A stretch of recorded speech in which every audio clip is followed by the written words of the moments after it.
친구야, 오늘 우리 주변에 그림자처럼 드리워진 아주 중요한 이야기 하나 해줄게. 바로 가짜뉴스에 대한 건데, 이게 단순히 거짓말을 넘어 우리 사회에 얼마나 큰 영향을 미치고 있는지 같이 한번 파헤쳐보자고. 특히 2025년이 되면서 이 문제가 더 심각해지고 있다고 하니까 귀 쫑긋 세우고 들어봐. 우리 모두에게 직접적인 영향을 미칠 수 있는 이 심각한 문제에 대해 깊이 있게 이해하고 어떻게 대응해야 할지 함께 고민해보는 시간을 가질 거야. 요즘 뉴스를 보면 가짜뉴스라는 말이 귀에 못이 박히도록 들릴 거야. 이게 대체 뭔데 이렇게 난리인 걸까? 가짜뉴스는 말 그대로 허위 정보, 즉 사실이 아닌 정보나 날조된 정보를 말하는 건데, 문제는 이 가짜뉴스가 너무나 교묘하게 진짜처럼 포장되어 퍼져나간다는 거야. 과거에는 단순히 입에서 입으로 전해지는 소문이나 인쇄물로 유포되는 조작된 내용 정도였다면, 지금은 그 파급력과 파괴력이 상상을 초월할 정도로 막강해졌어. 디지털 시대의 총아인 인터넷과 소셜미디어 덕분에 단 몇 초 만에 전 세계로 확산될 수 있는 힘을 갖게 된 거지. 그렇다면 이런 가짜뉴스들이 구체적으로 우리 사회에 어떤 영향을 미치고 있는지, 그 심각성을 좀 더 자세히 들여다볼 필요가 있어. 가장 먼저 눈에 띄는 건 바로 정치적 양극화를 심화시킨다는 점이야. 가짜뉴스들은 대개 특정 정치적 견해를 옹호하거나 반대로 특정 정당이나 인물을 비난하는 식으로 의도적으로 만들어져. 편향된 주장들로 가득 찬 가짜뉴스가 소셜미디어를 통해 빠르게 퍼지면서 사람들은 자기가 믿고 싶은 것만 믿게 되는 이른바 확증 편향에 더욱 깊이 빠져들게 돼. 자신과 다른 의견을 가진 사람들의 이야기는 아예 들으려고 하지 않고 자신의 생각과 일치하는 가짜뉴스만 접하면서 신념이 더욱 굳건해지는 현상이 나타나는 거야. 그러다 보면 같은 사회에 살면서도 서로를 이해하지 못하고 각자의 진영에서 극단적인 주장들만 오가면서 갈등의 골이 점점 깊어지는 거지. 마치 서로 다른 언어를 쓰는 것처럼 대화가 단절되고 상호 존중은 찾아보기 어렵게 되는 현상이 가속화되는 거야. 이러한 정치적 양극화는 사회 구성원 간의 불신을 키우고 결국 국가의 통합을 저해하는 아주 심각한 문제로 이어져 민주주의의 근간마저 흔들 수 있는 위험한 요소라고 할 수 있지. 그리고 이 가짜뉴스는 사회적 혼란을 야기하고 언론과 정치에 대한 불신을 심화시키는 주범이기도 해. 사람들이 어떤 정보를 믿어야 할지 판단하기 어려워지면서 사회 전반에 대한 신뢰도가 하락하게 돼. 예를 들어 오랜 시간 공신력을 쌓아온 믿을만한 언론사에서 나온 뉴스조차도 이거 혹시 가짜 아냐?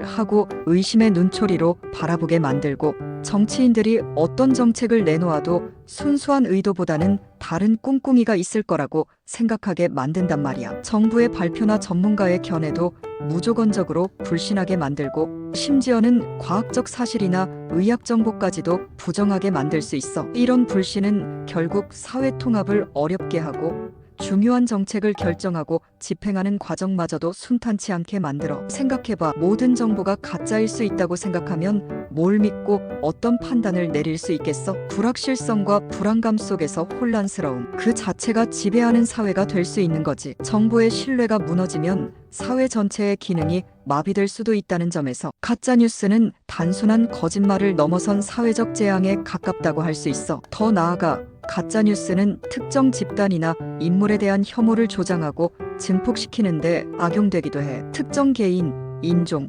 종교, 지역, 성별 등 사회적 소수자나 약자들을 겨냥한 허위 정보나 악의적인 조작은 그들에 대한 편견과 혐오 감정을 극대화시키는 강력한 수단이 돼. 얼마 전에는 대통령 부부의 얼굴을 합성한 딥페이크 영상이 유포돼서 엄청난 논란이 됐었잖아. 이런 영상은 단순히 재미나 풍자를 위한 게 아니라 특정 인물이나 집단에 대한 부정적인 이미지를 의도적으로 심어주고 대중의 분노나 혐오 감정을 부추기려는 악의적인 의도가 깔려있는 경우가 많아. 이런 가짜뉴스에 지속적으로 노출되다 보면 비난의 대상이 되는 사람들에 대한 편견이 무의식적으로 형성되고, 심지어는 실제 사회적 약자들에 대한 차별이나 물리적인 폭력으로 이어질 수도 있단 말이지. 온라인상에서 시작된 혐오가 오프라인 현실로 전이될 때의 위험성은 실로 막대해. 이는 인권을 침해하고 사회의 다양성과 포용성을 파괴하는 매우 심각하고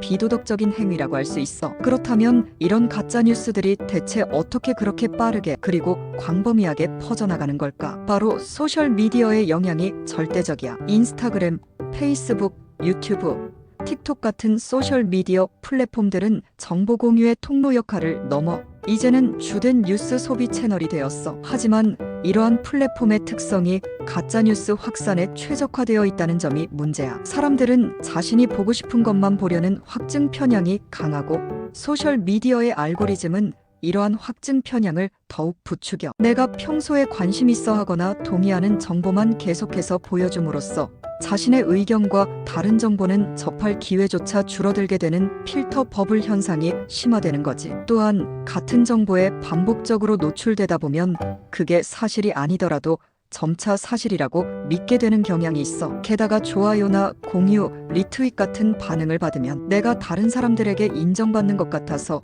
내용을 제대로 확인하지 않고 일단 공유부터 하는 경우도 많아. 이런 심리적인 요인과 소셜미디어의 기술적 특성이 복합적으로 작용해서 가짜뉴스가 삽시간에 퍼져나가는 거지. 너도 나도 모르게 가짜뉴스의 확산에 직간접적으로 일조하고 있을 수도 있다는 얘기야. 익명성이 보장되는 온라인 환경에서 무책임하게 퍼나르는 정보들이 얼마나 큰 피해를 초래할 수 있는지 우리 모두가 인지해야 할 부분이지. 물론 이런 문제점들을 그냥 보고만 있는 건 아니야. 가짜뉴스의 심각성을 깨닫고 이걸 근절하기 위한 다양한 노력들이 전 세계적으로 그리고 국가적으로 활발하게 이루어지고 있어. 정부와 민간단체들은 가짜뉴스를 감시하고 허위 사실을 유포한 사람들을 처벌하는 시스템을 구축하고 강화하고 있어. 또한 시민들이 미디어 정보를 비판적으로 받아들이고 해석하는 능력을 키우는 미디어 리터러시 교육을 강화하여 스스로 가짜뉴스를 판별할 수 있는 역량을 길러주려고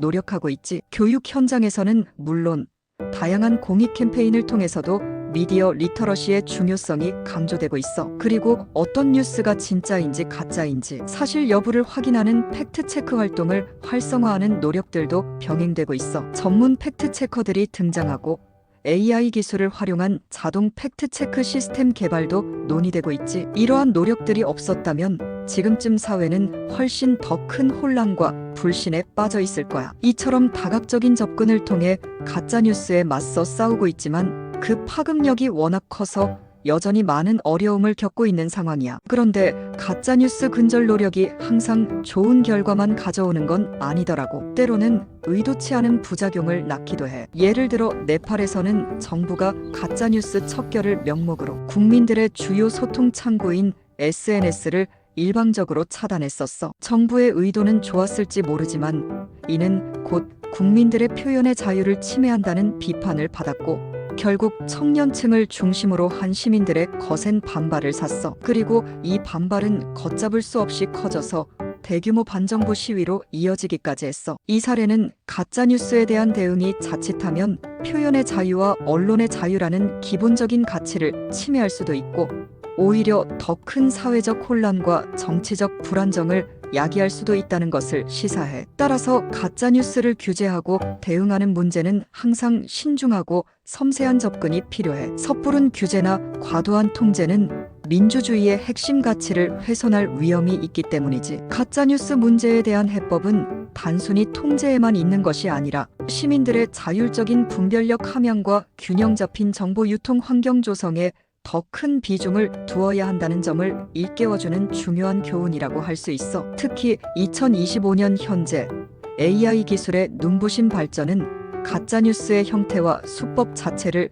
근본적으로 바꾸고 있어. 예전에는 어설픈 사진 합성이나 문법적으로 맞지 않는 조작된 글로 가짜뉴스를 만들었다면 이제는 인공지능이 만들어낸 딥페이크 영상처럼 실제와 거의 구별하기 어려운 매우 정교한 가짜뉴스들이 등장하고 있거든. 딥페이크는 인공지능의 딥러닝 기술을 활용하여 특정 인물의 얼굴과 목소리를 다른 영상이나 음성에 합성해서 마치 그 사람이 실제로 말하고 행동하는 것처럼 보이거나 들리게 만드는 기술이야. 단순히 얼굴을 바꾸는 수준을 넘어 특정 인물이 하지 않은 말을 하는 것처럼 보이게 만들거나 특정 장면에 존재하지 않았던 인물을 삽입하는 등 그 활용 범위가 무궁무진해. 이런 기술을 악용하면 정말 심각한 문제가 발생할 수 있어. 정치인의 왜곡된 발언을 조작하여 선거에 영향을 미치거나 유명인의 사생활을 침해하는 등 상상 이상의 피해를 초래할 수 있지. 가짜가 진짜를 압도하는 시대가 오고 있다는 경고가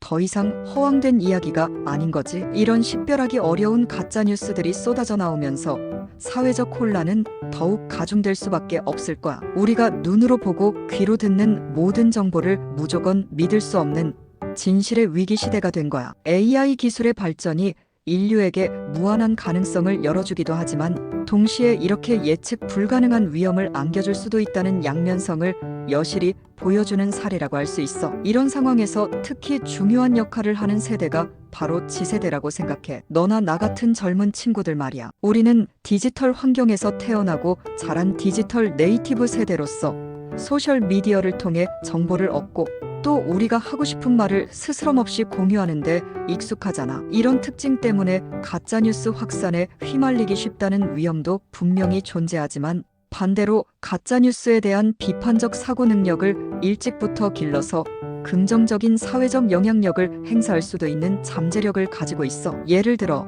어떤 뉴스를 접했을 때 무조건적으로 믿거나 감정적으로 반응하기보다는 이게 진짜일까?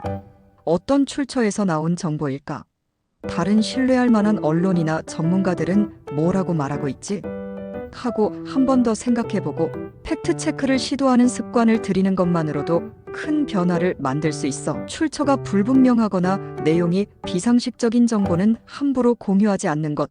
그리고 주변 친구들에게도 의심스러운 정보는 퍼뜨리지 않도록 주의를 주는 것만으로도 가짜뉴스 확산을 막는데 큰 힘이 될 수 있단 말이지. 우리가 미래 사회를 이끌어갈 주역인 만큼 가짜뉴스를 분별하고 올바른 정보를 공유하는데 앞장서야 할 책임이 있다고 생각해. Z세대가 가진 디지털 역량과 사회 참여 의식을 긍정적인 방향으로 발휘한다면 가짜뉴스 시대를 극복하는 데 결정적인 역할을 할 수 있을 거야. 비판적 미디어 리터러시 교육을 통해 Z세대가 주체적인 정보 소비자로 성장할 수 있도록 지원하는 것 또한 매우 중요해. 결론적으로 디지털 시대의 그림자처럼 우리를 따라다니며 사회 곳곳에 깊은 영향을 미치는 가짜뉴스는 정치적 양극화 심화, 사회적 불신 조장, 특정 집단에 대한 혐오 확산, 그리고 최첨단 AI 기술 악용이라는 여러 가지 형태로 우리 사회를 끊임없이 위협하고 있어. 이러한 가짜뉴스 문제에 효과적으로 대응하기 위해서는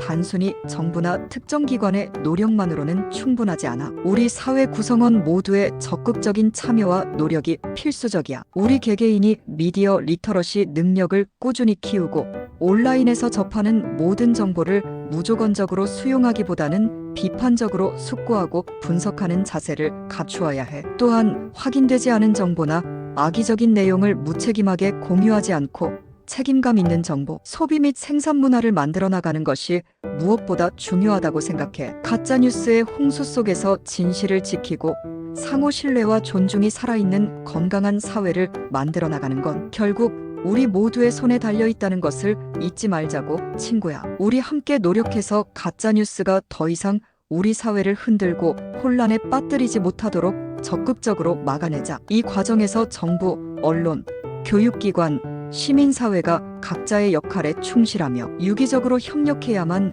가짜뉴스와의 싸움에서 승리할 수 있을 거야. 우리 모두가 진실을 향한 노력을 멈추지 않는다면 더 밝고 신뢰할 수 있는 미래를 만들 수 있을 것이라고 확신해.